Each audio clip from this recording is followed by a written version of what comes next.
It's a familiar late-night scene in cities across the country. Locals and out-of-towners, young and old, mingle in bars and pubs.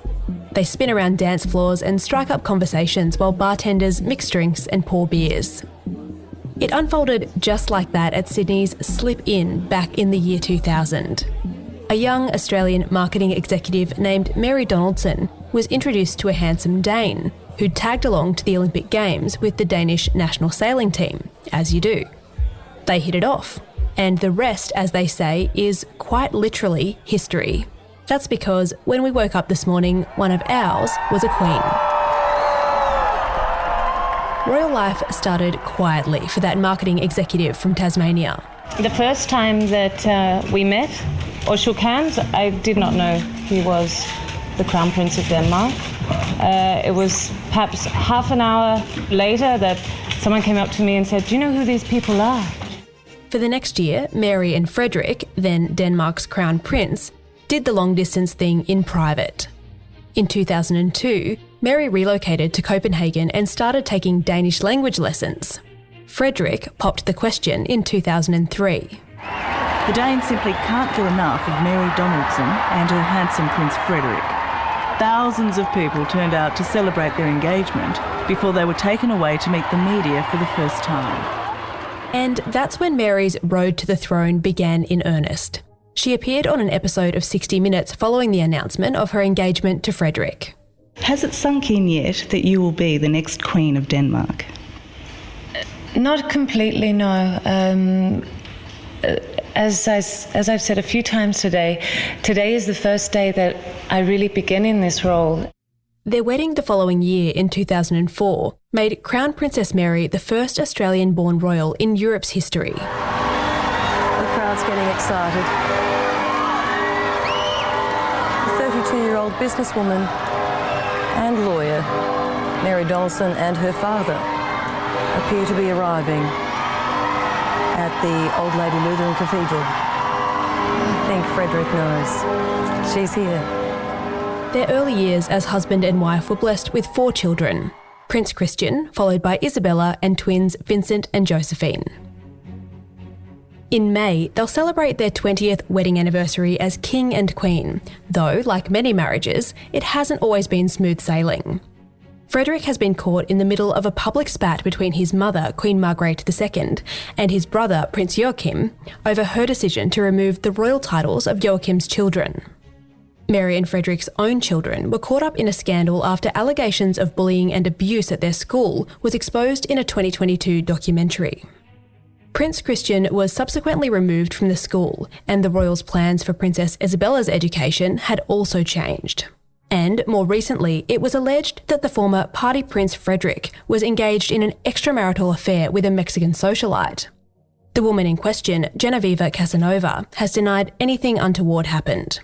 But it's been suggested that the shock abdication of the Queen could be an attempt to keep the family together. Good evening. We begin with breaking news, and Denmark's Queen Margrethe has made the surprise announcement in her New Year address that she will abdicate. She will step down on January the 14th and be succeeded by her eldest son, Crown Prince Frederik. Jeg har besluttet, at det nu, der det rigtige tidspunkt. The Queen's abdication after 52 years on the throne is historic in its own way. That's because it's only the second abdication to happen in the Danish monarchy in 1,000 years. The first one was in the year 1146. But despite its many unique qualities, the ascension of King Frederik and Queen Mary was a low-key affair, compared with that of England's King Charles in 2023. Well, this was a coronation, or actually a proclamation, that was very short, very succinct, but in a way very spectacular. Jacqueline Magnay is the Australian's Europe correspondent. She was in Copenhagen for the formalities. First of all, we had Queen Margrethe arriving in the carriage. She's still the Queen. She arrives at Christiansborg Palace, which is right in the heart of Copenhagen. She goes inside, and it's very simple. At the time that Queen Margrethe signed her signature on the paper, witnessed by not that many people, that was the point at which Frederik became king and Mary became queen. And then they had a bit of champagne to celebrate. And then at 3:00 local time, they walked out onto the balcony to meet the masses below, which was quite an extraordinary scene. And then they waved and cheered to everybody. Then they left from Christianborg's palace in this gorgeous carriage, and they went through the streets of Copenhagen and, of course, were greeted by many hundreds of thousands of people who were very excited to see them. There was a tinge of sadness as well for the abdication of Queen Margrethe, who is so popular. But the acceptance and the love for King Frederik and Queen Mary was quite extraordinary. I mean, it was just a very spectacular sight. And of course, Queen Mary, I mean, she looks stunning all the time, and she just looked so regal and beaming, and she looked Australian in a kind of very relaxed but formal way. So a wonderful, wonderful time for them and to mark, their new life. Jack says the mood in Copenhagen has been joyous, if a little frantic, since Queen Margrethe stunned Danes with the news of her abdication in her annual New Year's address. Retailers have scrambled to commemorate the occasion, while historians and commentators fretted that it wasn't long enough for Frederik to get a handle on his new job. So King Frederik only had 3 days' notice before the rest of the world knew that Queen Margrethe was going to abdicate. So in a way, it must have been a huge shock for King Frederik and Queen Mary, because Queen Margrethe had said all along she would never abdicate. So it's been a real shock and surprise, not only to the local Danes, but also to Frederik and Mary. But Frederik has had a lifetime to prepare for this, hasn't he? Mary has had 20 years of married life to get adjusted to it. She has known that this moment will come, and has also known that the moment would be very sudden. It usually comes at the death of a monarch, which can be at any time. So in a sense, they weren't prepared, but they were very well prepared for this moment. And Frederik, of course, his roles now as king are to sign off the laws of the Danish people. As head of state, both he and Mary greet and accept foreign dignitaries. But a very key point for the royal family in Denmark is to act as trade ambassadors, that they go around the world opening doors for Danish business and to help the Danish country prosper.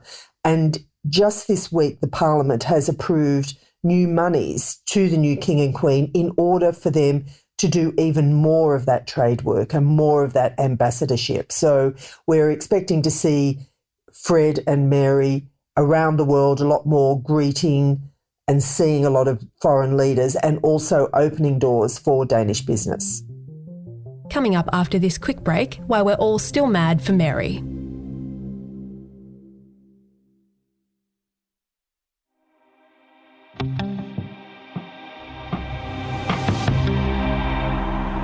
When King Frederik and Queen Mary appeared on the balcony of Christiansborg Palace after formally ascending to the Danish throne, most Australians were probably tucked up in bed. Min mor, hendes majestæt, dronning Margrethe den anden, har regeret Danmark i 52 år. But though it all happened on the other side of the planet, the crowning of an Australian-born queen holds significance down under. Australian families and expats hosted small parties and celebrations at homes around the country as the formalities unfolded. Sydney's Slip Inn, where the royal pair famously met, is among the many venues celebrating the royal milestone, with a special Danish-inspired food menu and a cocktail called There's Something About Mary. And in Queen Mary's home state of Tasmania, the pride is palpable. Here's Jacqueline Magnay again. Since I've been here in Copenhagen, I've run into many Australians who either live here or have come across as tourists, have been visiting in Europe and decided, hey, there's something exciting happening in Copenhagen. Let's go and see what the fuss is about. So there is a lot of interest by Australians here in what's going on because of Queen Mary's connection. And so there is this sense of Denmark and Australia having a far closer relationship because of Queen Mary and King Frederik's love story. So that's manifested itself in recent trade talks between Australia and Denmark to encourage greater connections with the environment, with wind power. So it opens a lot of doors at the highest levels for communication and talks between Australia and Denmark, not only at government level, but also business to business levels. Queen Mary, like her predecessor, is wildly popular in Denmark too. Together with her husband Frederik, they've garnered a solid reputation for their trade, environment, healthcare and human rights work over the last couple of decades. But their roles have been largely symbolic ever since Denmark introduced an elected assembly in the mid-1800s. According to the locals Jack spoke to, they're also known for just being, well, pretty normal. So what kind of reign should we expect from King Frederik and Queen Mary? I think what we can expect to see is business as usual. We know the type of people that King Frederik and Queen Mary are. They're very sociable, they're very friendly, they're very down to earth, they send their children to public school, they ride around Copenhagen in the local bikes like everybody else does. We will see them greet and meet the local people on a fairly regular basis. This happens in Denmark where groups of 50 to 100 people will meet the monarchs perhaps monthly, and that will continue.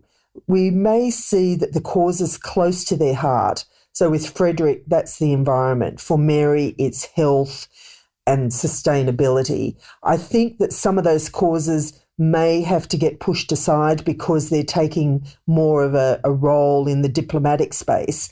But it doesn't mean that their passion for these causes is diminished in any way. And so they will still be overseeing a lot of work in that area. And they kind of just reflect Danish society.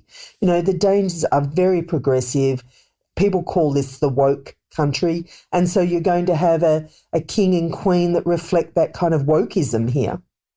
Also acquiring a new royal title overnight is Crown Prince Christian, who'll succeed King Frederik.